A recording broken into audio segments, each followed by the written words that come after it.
A surprise gift. It was a bright sunny day in the month of February. The air was still full of shivery winds in the mornings. Winter was almost over, but had left its memories behind in the form of dry fallen leaves under the trees. Neeraj was still in his bed at 8 a.m., not wishing to come out of his warm, soft blanket. What a wonderful dream he had last night.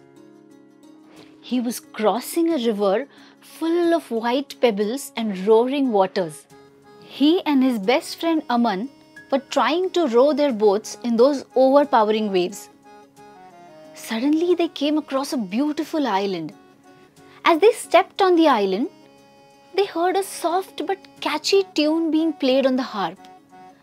They started moving in that direction, but suddenly they fell into a big hole in the ground. They found themselves in the midst of a huge heap of jewels and coins. But they did not know how to climb up again. Their struggles were in vain.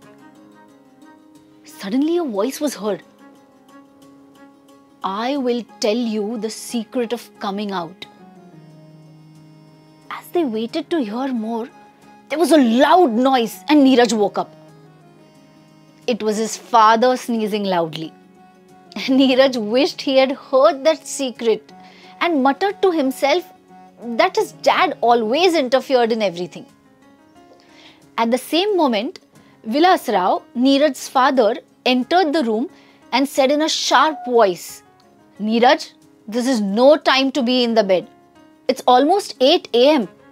and a 12-year-old boy studying in class 8 should be geared up for the day's work. Come on, enough of sleep now. Neeraj jumped out of bed, angry and frustrated. Vilas Rao was a successful businessman. His fame as an interior designer had spread far and wide. He was busy all the day, and it was difficult for him to find time for home and kids. He had to rush to his office by 9 a.m., but came home at all different hours. As Neeraj was his only child, he wanted to see him succeed too. The day is spoiled, said Neeraj to himself. He didn't know why these days the mere sight or the voice of his father irritated him. As he got dressed for school, he asked his mother, Ai, am I so bad? Why does Baba always scold me? I think he doesn't like me at all. She assured him that that was not the case and that his father just wanted him to learn good habits. Neeraj was late at school by 10 minutes. He was asked to stand out of the row as punishment. This added to his irritation. Unfortunately for him, the principal was taking a round and noticed Neeraj in the latecomers row. Neeraj Joshi, aren't you the son of Vilas Joshi, the renowned architect and designer? It's a shame that you're standing in this row. Your father holds an excellent reputation of doing his jobs before time. I know him well. Neeraj's heart started thumping. He felt ashamed and guilty. At the same time, a voice echoed in his mind. Look, Neeraj, it's your father who's becoming the reason for your insult and humiliation. The principal did not scold the other boys. In the evening, he completed his homework and went to the playground. His friends Atul, Vishal and Aman, they were waiting for him. Aman was in Neeraj's class and he was his best friend. He had seen the morning incident and had already spread the story in the group. Vishal was the first to speak. Look, Neeraj, I can understand how you feel. These fathers, they're always like that, very bossy. You can never trust them. They will always try to make you a carbon copy of themselves. We should never let it happen. Do you understand? Neeraj tried to keep himself calm, but a tear managed to slip down his cheeks. Atul was a year older than him and led the group as the big brother. Adding his comments on the incident, he said, Do you know what I do to avoid such difficult and anger-provoking situations? I just don't stand in front of my father when he's at home. I pretend that I'm busy in my work. I know he has the power in the house and I can't challenge him this moment. Comparatively, mothers are easy to manage. But it's just a matter of few days, concluded Vishal. Once we grow up, become as tall as our fathers and start earning on our own, we will no longer have to tolerate them. Aman had not participated in this conversation, so everyone turned to him. But he just nodded his head in an undecided manner and said, "Come on, boys, we are here to play, not to dig into somebody's wounds. Come on, let's play football." That worked, and Neeraj forgot the incident for a while, being busy in the game. He kept on kicking that ball with an unusual force. After that day, I noticed a distinct change in his behavior. He became less noisy and seemed aloof. He kept his replies restricted to a yes and no. Compared to the earlier chatterbox that he was, this change was quite alarming. Neeraj passed one unit test with very low marks. I was surprised as he had never scored below 70% till then. All this made I alert and she started observing Neeraj closely. Vilas Rao had also noticed the change in his behavior. But he thought it was due to a greater load of studies in class 8. And he also warned Neeraj not to miss his classes and homework anymore. I never performed so badly despite the fact that we never had tuition classes. Neither did we get any help from our parents. God has blessed you with all the amenities and you're not taking advantage. I don't want such a performance in the next test. Do you get me? He gave Neeraj a long lecture. This made Neeraj more bitter. He decided to grab the very first opportunity to get rid of his father's compulsory shelter. While watching a movie on the television, something came to his mind. "Yes," he exclaimed, "that's the only choice. I'm not going to stay in this house. I will run away. Just one more insult and I'm out." His eyes narrowed. He was about to cry but controlled himself. He tightened his fists and pressed his lips. He saw no other way out. He started the planning. Every week, his mother used to give him 10 rupees for any emergency. Previously, he used to save that unspent money and buy sweets on his mother's birthday. She had never asked him what he did with that money. But now, he started saving that money in the inner zip pocket of his school bag. He received more money from relatives and guests on different occasions.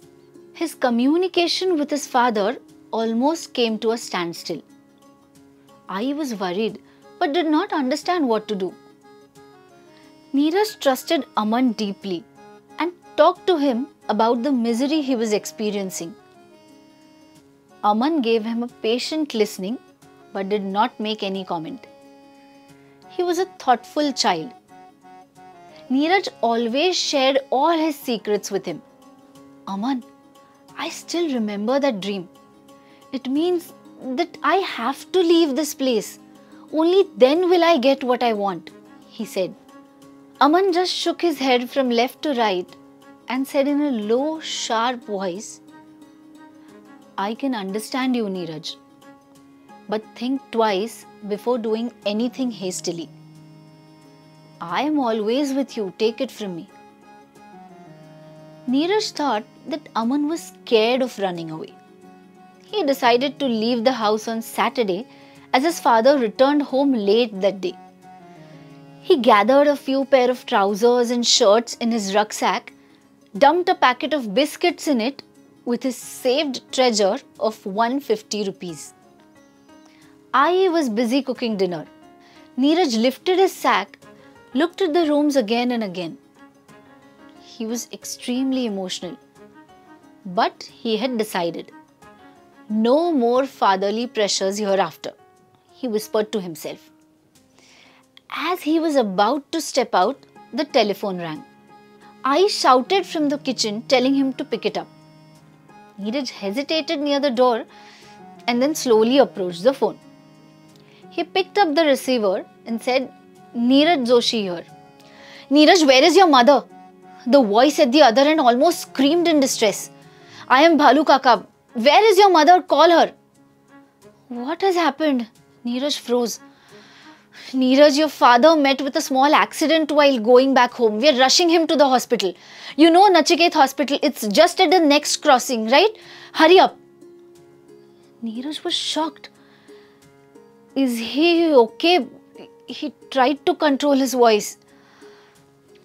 Oh, the wounds are not so deep, but he's unconscious. Maybe he's in shock.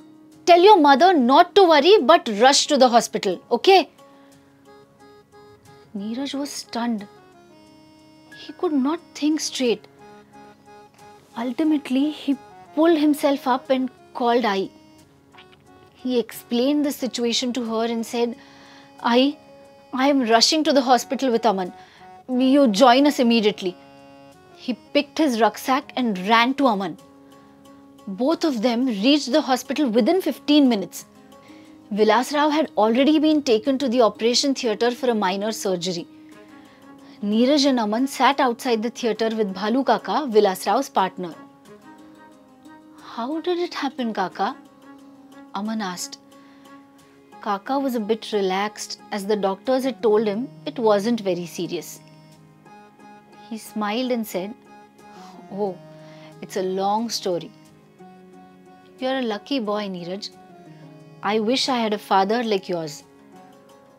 I never knew Vilas loves his son so much as he never likes to display his emotions. But yesterday, when we were closing the office, he came to me and told me that he wanted to talk to me. He told me that in the last few years, he had been able to give very little time at home as he was busy setting up his business. He told me he could feel his child was slowly drifting away from him. He said he knew he must not push Neeraj all the time, but he didn't want his child to suffer hardships like he had. He wanted his child to be an independent and a practical person. He then continued, Anyway, we are going to celebrate his 13th birthday this week. I want to buy him a really good present. He likes trekking and football. Let's go to the sports shop and buy him a pair of hunter shoes and a ball. He's been asking for it since last year. It's going to be a surprise to him though. Bhalu Kaka continued that they had planned to go there that day. While crossing the road with the boxes to reach the car park, one young motorcycle rider did not heed the signal and knocked Vilas Rao down. The boxes worked as buffers and nothing serious happened. Neeraj listened to the story with his eyes wide open and his heart beating fast. Something was wrong. Something was definitely wrong. All his misunderstandings vanished. He just burst into tears. Don't cry, my child. Don't feel guilty. Shopping for your birthday was just a coincidence, Bhalu Kaka said, trying to console him. He was totally ignorant about Neeraj's thoughts and his turmoil. Aman could feel that storm. He put his arm around his best friend's shoulders and patted him gently. At the same moment, the doctor came to them and asked, Who is Neeraj? The patient is calling him inside. Neeraj rushed in and reached the bed. He watched his father's head and arms covered in white bandages with spots of red blood. Oh God, what a terrible blunder I was going to commit, thought Neeraj.